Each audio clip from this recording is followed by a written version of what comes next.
سلام سلام. كيما على بالكم الصيف يليقوا غير الحاجات الخفاف في الحشا وفي الفطور. ايا نحضروا بيتزا مع بعض. حبة بيض، نص كاس زيت، نص ريت لاما، زوج مغارف كبار لحظة، زوج مغارف كبار سكر، مغرفة كبيرة خميرة الخبز، ملعقة صغيرة ملح وملعقة صغيرة نوارة، كيلو فارينة.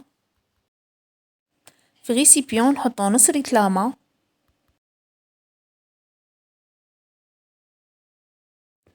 حبة البيض،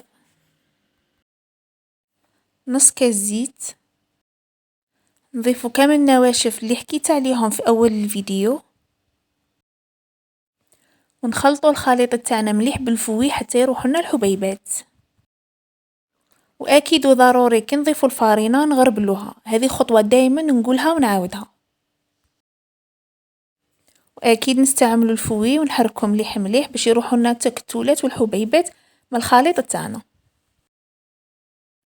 نبقاو نضيفوا في الفارينه تاعنا بالتدريج كما راكم تشوفوا، اشاك فوا نغربلو، يعني الكيلو الفارينه نزيدوه بالتدريج، نغربلو ونخلطو نغربلو ونخلطو. وهنا في هذه المرحلة استعملوا أي حاجة تساعدكم، مغرفة، فرشيطة، المهم حاجة اللي تساعدكم باش تعاونكم في اللم تاع العجينة. وهنا من الأحسن تستعملي يدك باش تعرفي العجينة إذا تحتاج الفارينة ولا لا. بعد ما لميتي العجينة نروح ندلكوها هنايا كما راكم تشوفوا، يعني ندلكوها دلك خفيف غير بأطراف الأصابع.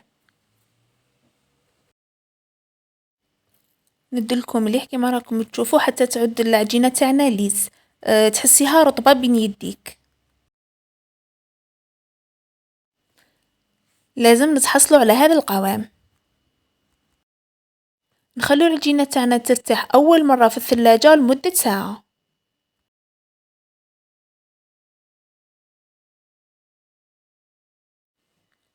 بعد ما خمرت العجينة تاعنا في الثلاجة لمدة ساعة، هذا هو الشكل تاعها. هنا نديغازيو العجينة تاعنا ونشكلوها كريات صغيرة. كل كرية نشكلوها نعاودو ندلكوها وحدها كما راكم تشوفوا في الفيديو. وحجم الكرية انتي تتحكمي فيه، تحبيها صغيرة تحبيها كبيرة انتيا وش حبيتي. وهنايا نغطو العجينة تاعنا ونعاودو ندخلوها في الثلاجة تخمر للمرة الثانية، ومن الأحسن تبات، كل ما باتت كل ما كانت العجينة خير. وهنا حبيت نبارطاجي معاكم الطريقه تاعي في لاصوص، كل وحده وطريقتها. هنا ما درت والو، بصل شرائح، زدت عليه ملح وفلفل كحل، هذا ما كان، وخليتهم يذبالوا على نار هاديه. غير شفت البصل تاعي ذبال شويه، زدت له طماطم، هذه طماطيش حب عادي، وخليتهم على نار قليله. غير شفتهم ذبالوا زدت لهم ملعقه كبيره طماطم مصبره. غير شفت الطياب تخلوا مع بعض، زدت شويه ما، هنايا متمرقيش بزاف، شويه ما دافي زيديه من الفوق. خليتها طابت في غرضها وميكسيتها كما راكم تشوفوا، وعاودت رجعتها فوق النار باش تاخذ غليه برك وطفيت. هذا هو شكل العجينه تاعي بعد ما خمرت في الثلاجه ليله كامله كما راكم تشوفوا، راهي ما شاء الله.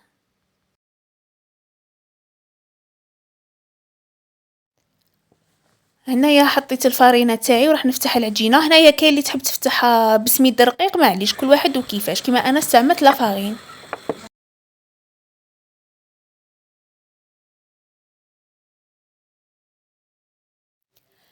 انايا راني نفتح فيها رقيقه باسكو الدار ما يحبوهاش خشينه بزاف.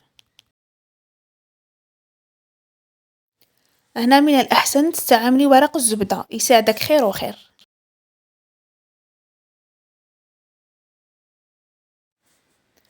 ودايما نقولها ونعاودها، التزيين هنايا اختياري، وش عندك ديري، كل واحد ومقدوره. وكيما على بالكم لازم الفور تاعنا نكونوا شعلناه من قبل.